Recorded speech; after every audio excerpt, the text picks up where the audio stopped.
Hola todos, estamos aquí con mini lección 4, mini lesson 4. I'm Jennifer from Fine Fluency. I'm on a bit of a roll today. I've done your test answers and I thought while I was at it, why don't I just record your 4th mini lesson? And I'm going to focus on the verb estar, just because it was something that came up in our live lesson and quite a lot of you said you found it quite useful, going over the uses of ser and estar. And I thought since we've already done Cómo estás, and we've answered that question, estoy bien, estoy muy bien, and so on, I thought we could maybe just revisit estar and go into it in a little bit more detail. It's our first verb actually that we've done in full, and that involves us going over subject pronouns as well. So those are the words for, I really don't want to get too technical with that, but those are the words for I, you, we, he, she, they, and so on. So we need to also have a little look at them this lesson, right? So, en esta lección vamos a aprendemos hoy cómo conjugar el verbo estar en el presente. So we are only looking at the present tense of estar, right? Estar is irregular in the present tense. What that means, for those of you that are not familiar with regular and irregular verbs, what it means is that a lot of verbs in Spanish follow a pattern that you can then learn and apply to put them into tenses, okay? So usually there's a little pattern you can learn or a little formula you can learn, and it allows you to change all the verbs into a tense. Unfortunately, quite a lot of the common verbs that you want to use a lot of, so things like estar, ser, hacer, ir, these kind of verbs, to be, to go, to do, they end up being irregular and you have to kind of learn them off by heart, right? I still think that the best way of learning verbs is to learn the pattern, learn the formula, apply it, and then learn the irregulars as exceptions. It's a lot quicker. It's going to save you a lot of time. I know some of you are trying to individually learn every verb and every tense. You're going to be at that a long, long time. Trust me, the quickest way, learn the pattern, apply it, and then learn the irregulars as exceptions. Sorry, tangent. So we're looking at estar, which is an irregular verb today, and we're just doing the present tense. Y cómo y cuándo usar este verbo. So we're going to have a little look again in a little bit more detail about how and when to use the verb.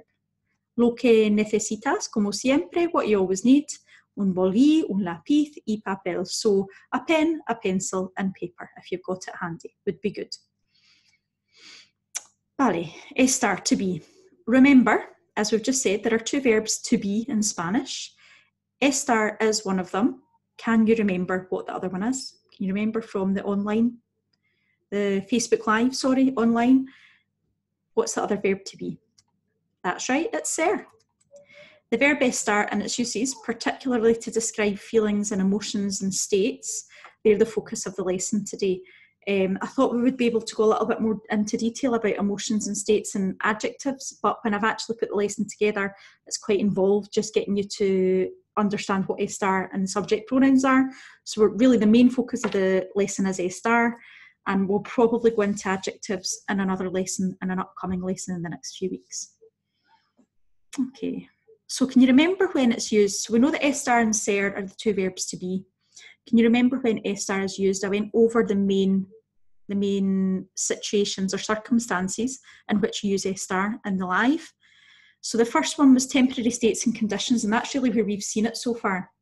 We've been saying, ¿cómo estás? Estoy bien, estoy muy bien, estoy cansado. So feelings or states that you may have that day, but that then may change from one day to the next. So you won't always be tired. You could be happy one day and sad the next. Locations of things and where things are. So locations of things, places, and people, right? And for the present continuous tense, so remember that ing thing that I spoke about. So I am talking, I am doing, I am listening. And we use, to do the I am, he is, she is bit of that, we use estar. So estoy hablando, I'm talking. Estás escuchando, you are listening, right? So present continuous tense, we're using estar. El verbo estar, the verb.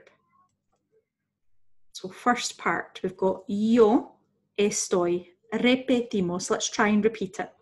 Yo estoy. Tú estás. Él está. Ella está. Usted está. Nosotros estamos. Vosotros estáis.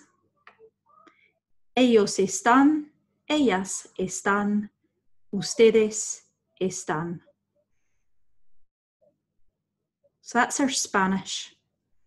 Now we've got our English. So yo estoy means I am. Now you'll notice that I've put the Spanish yo, the word for I, in brackets. There's a very good reason for that. In English, we will always write I am, you are, he is. And if any of you have been French students in the past, you'll know that we write je suis, tu es, and the je and the tu are always there, just like they are in English, I am, you are. In Spanish and also in Italian, which is my other language, we don't see the subject pronouns necessarily all the time. So we can omit the yo and we can just say estoy, as we saw in our introductions and lesson. So estoy muy bien, gracias. We weren't saying yo estoy muy bien, gracias. We were just saying estoy muy bien, gracias. The way that we tell who's speaking in Spanish is by looking at the end of the verbs, the ending. So usually we have to sort of look at this, estás, está, estamos, to be able to recognise who it is that's doing the action. This will become clearer as we do more verbs, so don't be panicking at the moment if you're thinking, I've not got a clue what she's on about. It will become clearer the more verbs that we do, right? But at the moment, just maybe recognising that yo means I, and we don't always have to have it in the sentence. So yo estoy, I am. Tú estás, therefore, means you are. And this time, tú means you, but it's if you're talking to one person, so it's singular, and it's informal. So if it's one person that you know pretty well, right? So, ¿cómo estás? ¿Cómo estás tú? Y tú. So we're going to use tú when it's informal and it's somebody that we know pretty well. So, tú estás, you are. Él está, ella está, usted está. So, él is, he is, él está, he is, ella está, she is, usted está, it's another you. This time it is singular again, but it's more formal, right? So, ¿cómo está usted? We might say, how are you? If you were in a job interview or you were in a position where it was a person that you didn't know very well and it was more formal. So, usted está, you are. Nosotros estamos are only one without an accent. We are. You may also see nosotras with an es, which is for we are if it's all female, it's an all-female group, we are. Vosotros estáis, therefore, is another you.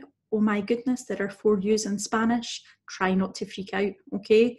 So vosotros estáis is you are, it's you plural again, and it's informal. So tú and vosotros are the informal forms of you, singular and plural, right? So vosotros, and again, you can see vosotras with an es at the end for the everybody in the group again is female, right? And then ellos, ellas, ustedes están, they are, and you are. So ellos están, ellas están, ustedes están. So ellos, they, if it's an all-male group, or if it's a mixed group of males and females. Ellas, simply for an all-female group. And ustedes is for, that's our you, 4th you, and it is plural and formal. So if you were in a group situation and it was a group of people that you didn't know very well and we were being more formal, we would use ustedes. So the 4 yous are tú, yeah, vosotros, they're the informal, and usted and ustedes, which are the formal you, right? So let's just repeat the verb again. Let's not get too bogged down in the yo, tú, el, ella, and let's just repeat the verb without the yo and tú.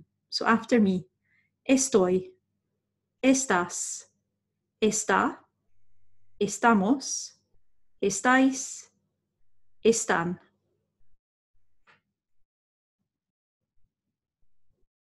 Right, so a little exercise for you then, matching up the Spanish and English subject pronouns here. So on the left hand of the screen, you find the subject pronouns, right? And in Spanish. And on the right hand of the screen, you find them in English. And I've included our 4 U's just to see if you can recognise them, if you can pick them out, if you can match them up. I am not going to hang about on this slide for ages. I'm just going to sit for a little while and let you have a little look. But at this point, if you are doing the lesson on your own, you may want to pause it and just maybe take a little note, a little scribble down of what you think they match up. So just the number in the letter, simply 1, an F, or whatever it is you think that matches up, right? You don't have to write the whole thing out, just the number in the letter to match them up. And as I say, you may want to pause for a couple of minutes to complete this exercise. The next slide has the answers on it. So if you want to pause just now, it's a good time to pause before we move on.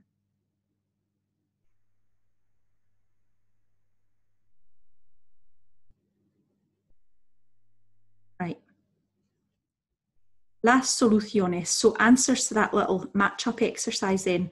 So if you're not ready, pause. Number 1 matches up to D.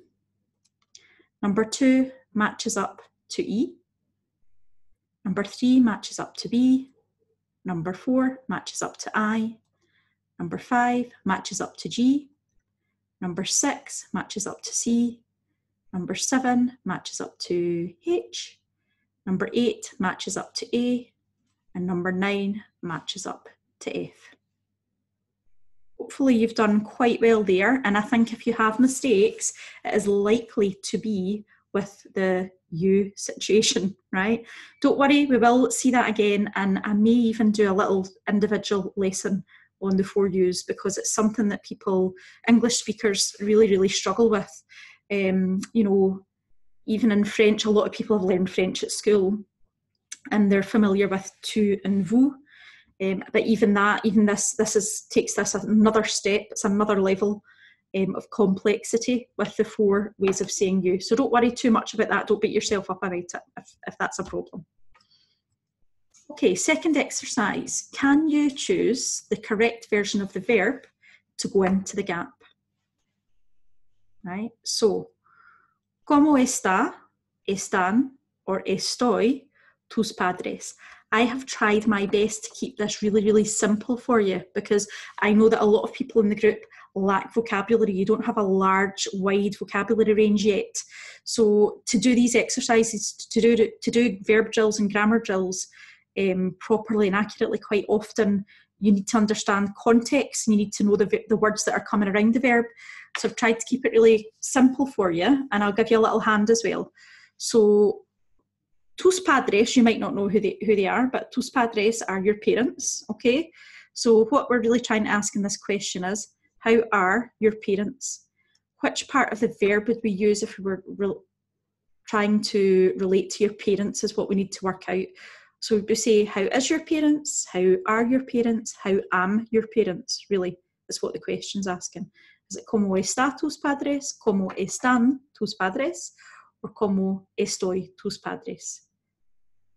So what you really need to do here is work out, would tus padres use the I part of the verb, the you part of the verb, the he part of the verb, or the they part of the verb? If you were talking about your parents, would you refer to them as I, you, we, she, he, or they? That should help. Question 2. ¿Dónde está el estadio? ¿Dónde estás el estadio? Or ¿dónde estáis el estadio? ¿Qué piensas? What do you think? 3. Yo estamos muy bien, gracias. Yo están muy bien, gracias. Or yo estoy muy bien, gracias. Should be a bit easier for you. Number 4. Mi piso estoy en la ciudad. Mi piso está en la ciudad. Mi piso estáis en la ciudad. So mi piso, just in case you don't know what it is, you could look it up, right? You could pause and look these up, but I'm just helping for people who are wanting to maybe do this and aren't sure and maybe lacking confidence in what the vocabulary is. So mi piso is my apartment. It's another way of saying apartamento, okay? So my apartment, is en la ciudad. La ciudad is the city or the town. So we want to really say here, my apartment is in the town, or is in town. And then number 5, nosotros, están, estamos, or estáis, todos cansados. So nosotros, están, estamos, or estáis, todos cansados. Again, next slide has answers. So if you're not sure, you want to take another little minute, maybe just pause this slide here, have a little look over them, have a think, see what you think your answers are, write them down, and then you can go into the next part of the lesson. Here we go. So las soluciones to this exercise. First one, ¿Cómo están tus padres? So tus padres in this sentence, we're really asking how they are. How are your parents? They are fine, thank you. So we need to find the they part of the verb, which is the ellos and ellas part of the verb. So we are using están. ¿Cómo están tus padres? Number 2, ¿dónde está el estadio? So where is the stadium? ¿Dónde está el estadio? Number 3, yo estoy muy bien, gracias. I'm thinking that a lot of you should have got this one, right? It was pretty straightforward. We've seen quite a lot of it. I'm hoping that you got that one. 4, mi piso está en la ciudad. So my apartment is in the city or in the town. Mi piso está en la ciudad. 5, nosotros estamos todos cansados. Right? We are all tired. So again, it's a case of going back, looking at the verb and trying to identify which part of it goes with nosotros, which part of it goes with yo, and trying to work out in the sentence who it is that's doing the action and matching that up with the correct part of the verb. All right? Well done if you are not really that familiar with verbs or grammar and you've managed that, right? Because if you really aren't doing this regularly and you're not what I would term a linguist, this is not actually an easy concept to get your head around. So that's brilliant. Even having a go and getting a few of them right is great at this stage. Right, so a few more answers that we could give to this question then. ¿Cómo estás? Estoy bien or muy bien, we've already seen. I'm well or I'm very well. Again, repeat these after me. It's really good practice. Estoy cansado. Estoy cansada. I'm tired. Yeah, a little bit of revision for you. It doesn't do any harm. Just keep going over things and see them again and becoming more familiar. Estoy enfermo. Estoy enferma. I'm ill or I'm unwell. Estoy feliz. I'm happy. Yo estoy feliz hoy. Estoy triste. Estoy triste. Sorry, that should say I'm sad. I must be feeling tired because I've written tired twice, but it should say I'm sad. Estoy triste. I'm sad. Estoy enojado. Estoy enojada. I'm angry, right? Enojado, enojada. That's a new one for us, right? So feliz, triste, enojado, we've not really seen before. So feliz, happy, triste, sad, not tired. And enojado, enojada, I'm angry. Estoy ocupado or ocupada. I'm busy. It's a good one actually, right? Estoy ocupado, ocupada. I'm busy, right? So let's just repeat them again in Spanish. Estoy bien. Estoy muy bien. Estoy cansado. Cansada. Estoy enfermo. Enferma. Estoy feliz. Estoy triste, which means sad. Estoy enojado or enojada, if you're a girl. Estoy ocupado. Estoy ocupada. I'm busy. So we're adding these on, right, to our verb estar. What I will do at a later date with you is go over adjectives and going over how to say that more than one person is angry or tired or happy. We need to look at adjective endings and plurals and things. But we'll get there, right? We're not quite there yet, but we'll get there. This is already quite a lot for one lesson. Okay, so hoy hemos aprendido. What have we just looked at today? El verbo estar. ¿Cómo y cuándo usarlo? So the verb estar, how and when to use it properly. I hope I've helped a little bit with that. We haven't done everything. We haven't done every use of ESTAR. I have kept it really, really simple for you today. At this stage, if you can apply the very basic simple rules, we can then build on them later on and get into the complexities of it. And it is a little bit more nuanced than I'm making out at this point, but if we can get this into our heads just now, that's a really good start. Y más vocabulario. So we've had a little bit of a look at a little bit more vocabulary to describe how you might be. I'm ill, I'm happy, I'm sad, and that kind of thing. Okay. Homework, los deberes. What could you maybe do now? I think it might be quite good at this point to seek out some written or online exercises which will help you recycle and remember the present tense of ESTAR. So by all means, maybe watch this lesson a couple of times, do the exercises, practice it, have a look at it. But at this point, it may also be quite good to seek out some more written work. Now, obviously, if and when I ever offer a paid course, I will offer far lengthier explanations, and I will offer written exercises and homework and follow-up things to do. But at this stage, because it's just a free course and we're doing sort of 15 to 20 minute lessons, I think for you guys it's fine to sort of have a little look online. You've probably already got some online resources you use. If you don't have, then keep an eye on the group, because I will be sharing more and more free resources that I think are really, really good and useful, and that I've used and students of mine have used and found useful. So keep an eye on that. If you don't really know where to go for further practice, keep an eye on the group. But at this point, I think it'd be good for you to just have a little look. If you've got any grammar resources you use yourself, to do a little bit more practice of that present tense of ESTAR. Muchísimas gracias. Thank you so much if you've tuned in, and I really hope it's been useful and that you've got something out of the lesson today. Adiós, hasta la próxima. See you again next time.